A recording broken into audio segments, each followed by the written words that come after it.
Et hop! Ma petite pince. Elle est où ma petite pince?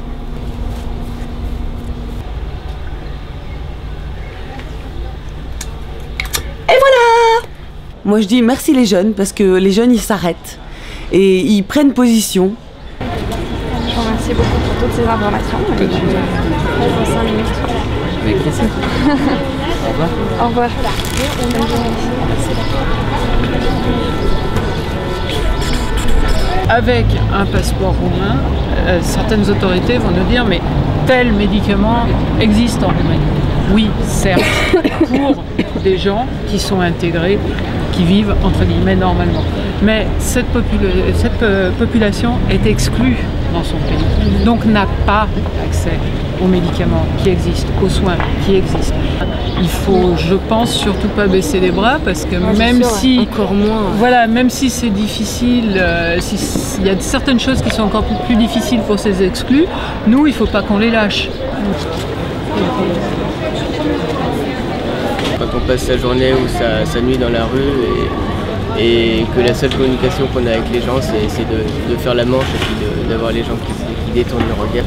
Ce sont des gens qui sont particulièrement exclus. Donc nous ce qu'on leur offre c'est un espace dans lequel ils puissent de nouveau être considérés comme des êtres humains à part entière et avec lesquels on va essayer de rétablir un lien social. Au départ on espérait que le nombre de missions en France irait en décroissant, mais on se rend compte que malheureusement c'est pas le cas et la tendance est plutôt à l'inverse. C'est-à-dire qu'en France il y a de plus en plus de personnes qui ne peuvent pas accéder aux soins faute de revenus. On a de nouvelles catégories de personnes, par exemple les travailleurs pauvres, des gens qui ont un travail, ont un emploi à plein temps, un emploi même sous forme de CDI, de contrat à durée indéterminée, mais n'ont pas les moyens de se loger ou de se soigner. On a quelquefois des gens qui viennent juste, on ne sait pas pourquoi. Parce qu'il y a un médecin du monde, parce qu'ils ont besoin d'aller quelque part.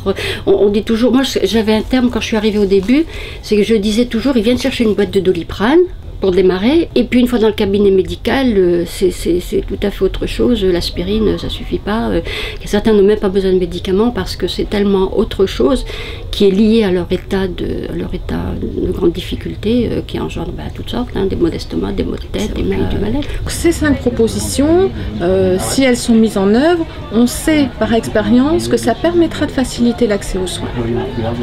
Donc on y croit. Parce que c'est la résultante de tout un travail de terrain.